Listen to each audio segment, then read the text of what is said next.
Hello, everyone. Welcome to another edition of Mark.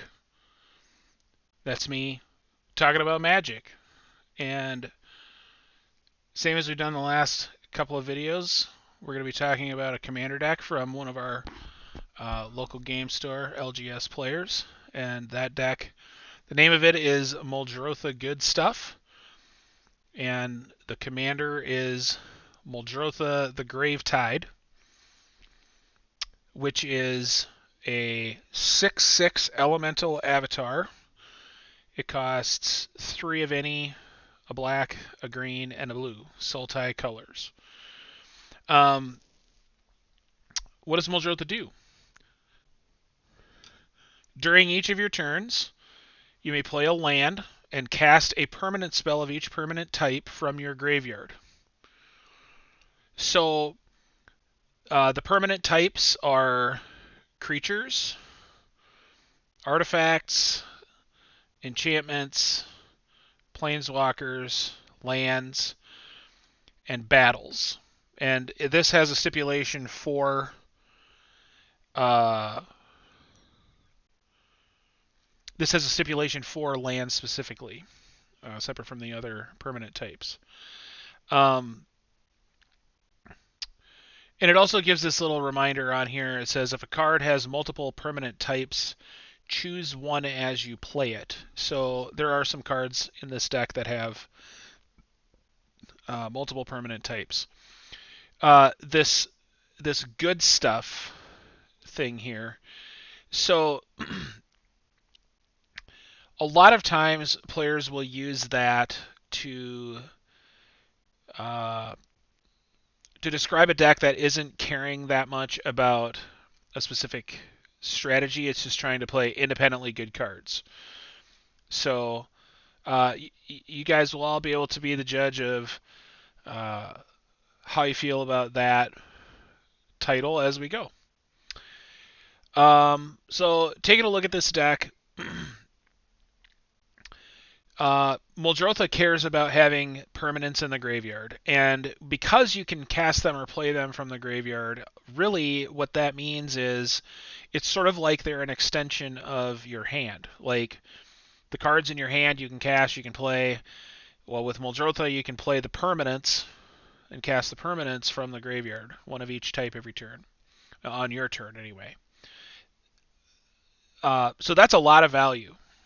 That's a very high degree of uh, extra cards potentially that you could be playing.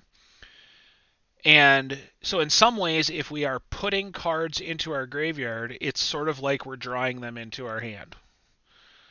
And so, there are a number of cards in this deck that will put more cards into the graveyard. We've got Jace of Perfected Mind can mill cards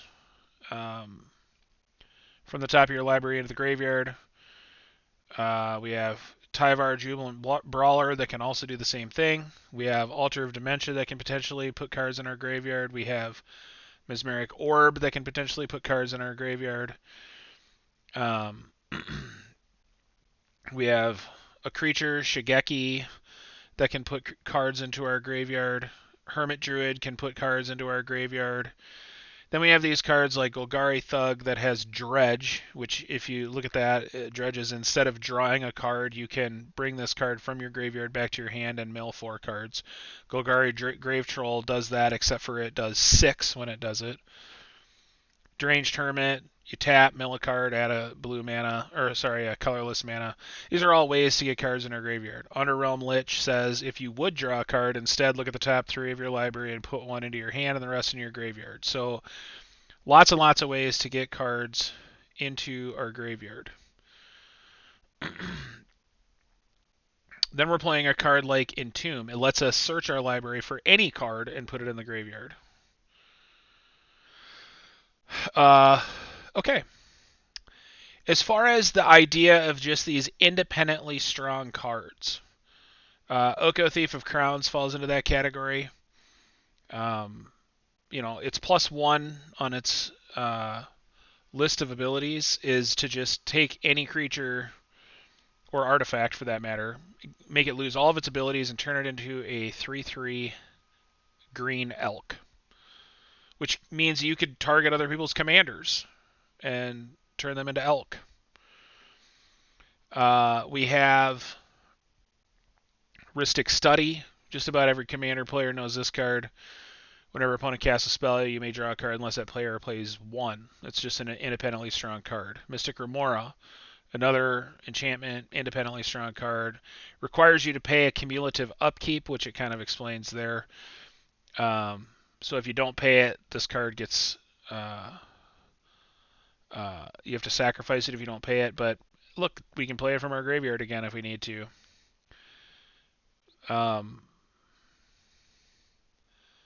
So just a few examples of independently strong Magic cards.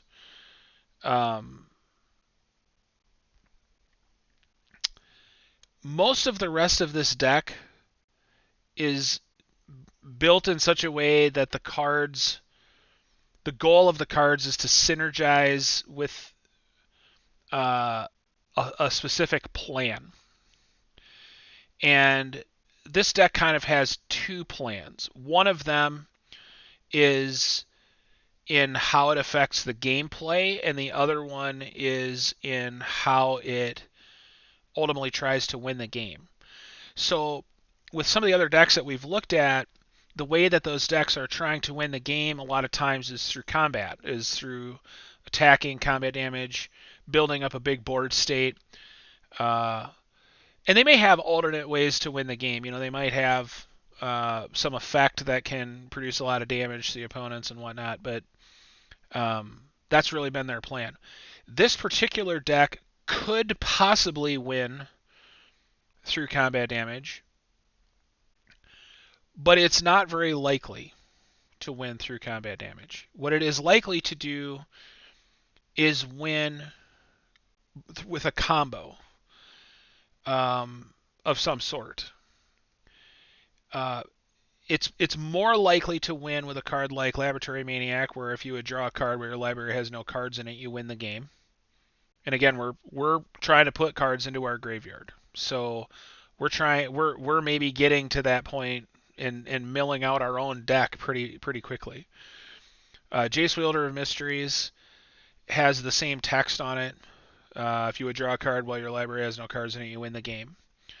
So I think we're more likely to be able to win with those cards than we are any other way, combat damage or anything else.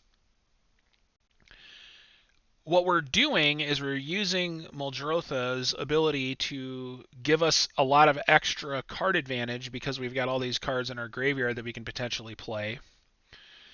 And we've got these cards that are more than one type. So Baleful Strix is an artifact creature, so it could be cast out of the graveyard as an artifact or a creature.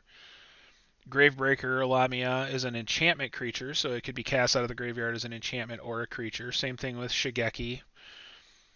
Both those things can function that way.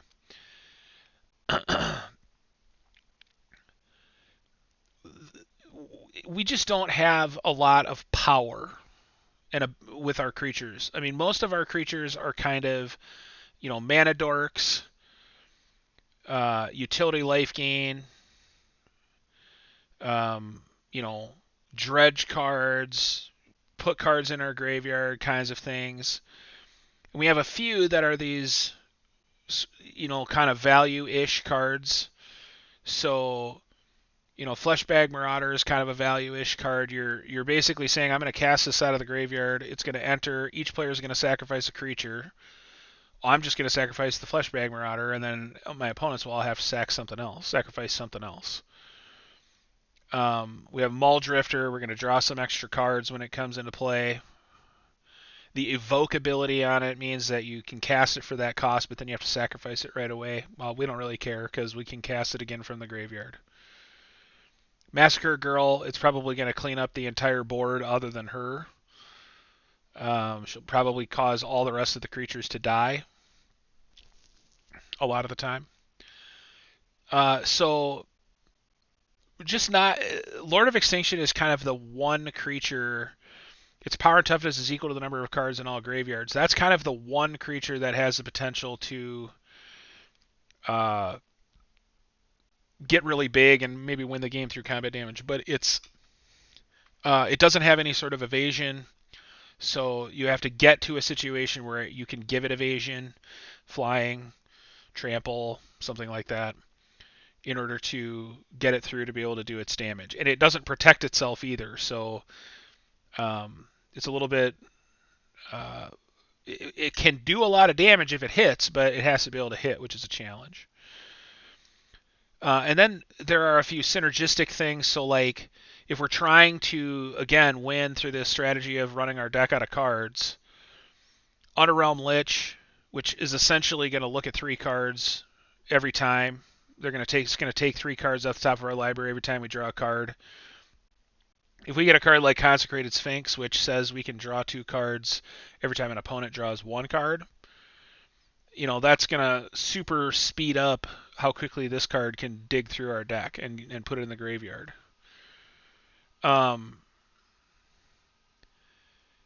Another one that is, so Mesmeric Orb says whenever a permanent becomes untapped, that permanent's controller mills a card.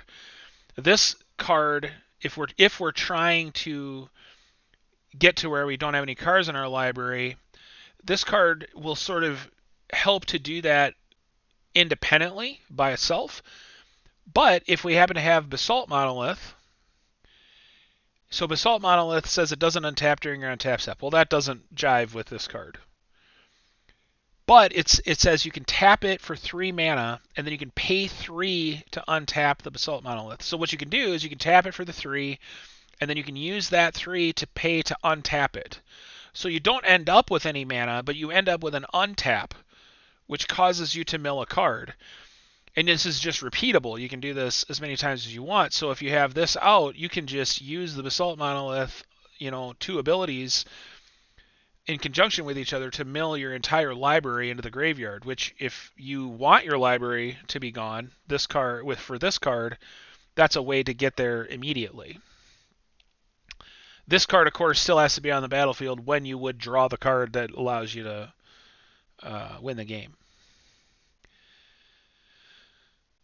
But so stuff like that is how I think we're trying to win most of the time. And anytime you're playing a combo or you're playing specific cards that are supposed to get you to a victory, you number one, you have to have enough time in the game to get to the point that you can do that if you want to win the game.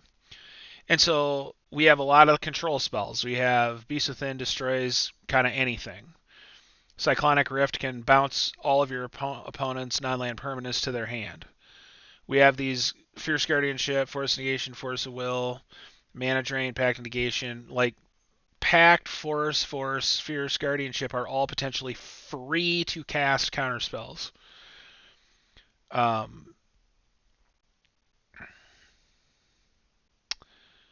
We have a card like Bloodchief Ascension, where if we can get our opponents to lose 2 or more life in a turn a few times, then we can get this active to where every time a card goes to their graveyard, they lose 2, we gain 2. So this could potentially create a lot of quick damage to our opponent. There's lots of other kind of little synergistic things that this deck can do. And this video could be extremely long if we start talking about all of those things, but we've kind of talked about a handful of them. I mean, we have the classic Entomb, search your library for any card, put it in the graveyard, and then we have Reanimate, 1 black, put target creature card from a graveyard onto the battlefield under your control, and you lose life equal to its mana value. So I mean, if you have 2 black mana, you can dig out your best creature, and then you can use Reanimate to put it back into play for yourself. If you need some other kind of answer and you've already got Muldrotha, Entomb can just go put the thing in your graveyard that you need in there to be able to cast. So, again, lots of other little things. But so we've already kind of talked about how we win the game. One thing I do kind of want to talk about from like a strategic standpoint that I think is kind of interesting. So Eternal Witness, we also have Timeless Witness, by the way. These are both cards that are creatures that when they enter the battlefield, you return a target card from your graveyard to your hand.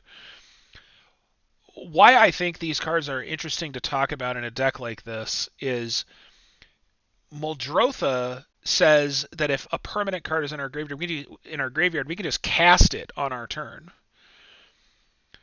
Eternal Witness is not casting it from the graveyard, it's putting it back into our hand. So in the case of a lot of our permanents, getting it back to our hand with Eternal Witness is probably worse than just outright casting it from the graveyard with Muldrotha. And that's not usually the case. Eternal Witness is a nice security blanket in a lot of the decks that it's in, but in this deck, it isn't really providing that value.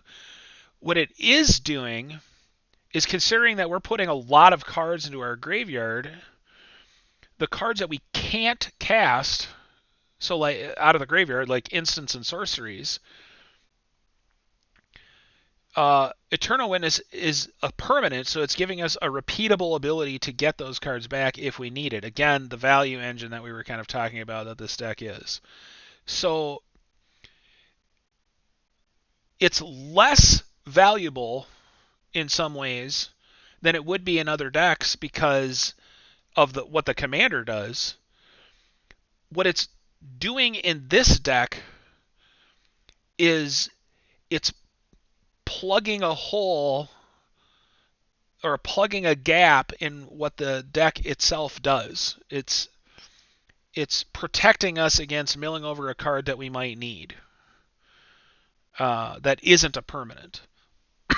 So even though it a lot of times is going to seem like it's not as good as it would be in another deck for the purposes what it usually is used for, it still can achieve that. It's just that Muldrotha is a better option a lot of the time. It's in here to plug a hole, and it's in here to generate a little bit of card value, card advantage. And that's what a huge amount of these cards are cards that are producing a little bit of an incremental advantage. So talking about this deck in general, the way that you're going to win is probably by running yourself out of cards and trying to draw a card with one of these things that give you an alternate win condition. It's going to be really hard to win through combat. So what you have to do if you want to win is you got to buy enough time to get to the point that you can win the game with your Jace Wielder of Mysteries or with your Laboratory Maniac. And the way to do that you're going to try to do that with this deck, is to grind out advantage. And you're not going to do it with big swingy plays. You're going to do it with lots and lots and lots of little plays. So it's death by 1,000 cuts, or it's a little bit like getting strangled with card advantage with a deck like this. And so as players, when you're playing in a game with a deck like this, you have to kind of make your decisions. Am I going to try to get this player out of the game before they can start value engineering me out of the game? Am I going to play more cards in my deck that can interact with the graveyard so that I can take away some of the card advantage that this card gives? Or am I going to run the risk of getting strangled to death by what this deck can do? That's really where your challenges come in terms of the gameplay. If this deck gets its pieces and puts them together pretty quickly, then it can get to the end of the game with kind of a combo finish. And if it doesn't, well, it's not going to attack you to death very fast, that's for sure. So, all in all, this is the type of deck that a more control strategy, if that's your preferred method, this is a deck that's going to fit right up that alley. Because it's doing a lot of those kinds of things with the cards that it has.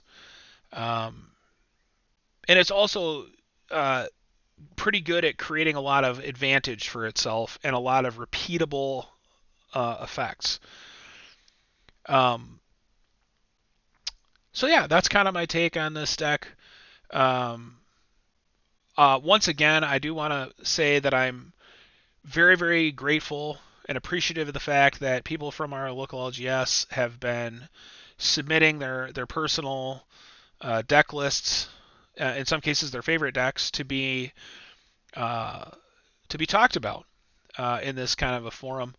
And I think it's awesome that people get a chance to see what these decks are like and probably give a little bit more fodder to be able to talk about them with the players when you see them, but also for people that aren't part of our LGS to be able to see some ideas about the way that some of these decks might get built and how they might get played. So very, very appreciative of people continuing to contribute to that. Thank you for watching. I love you all. Hope you have a beautiful, glorious, wonderful day. And we'll see you here next time. Peace.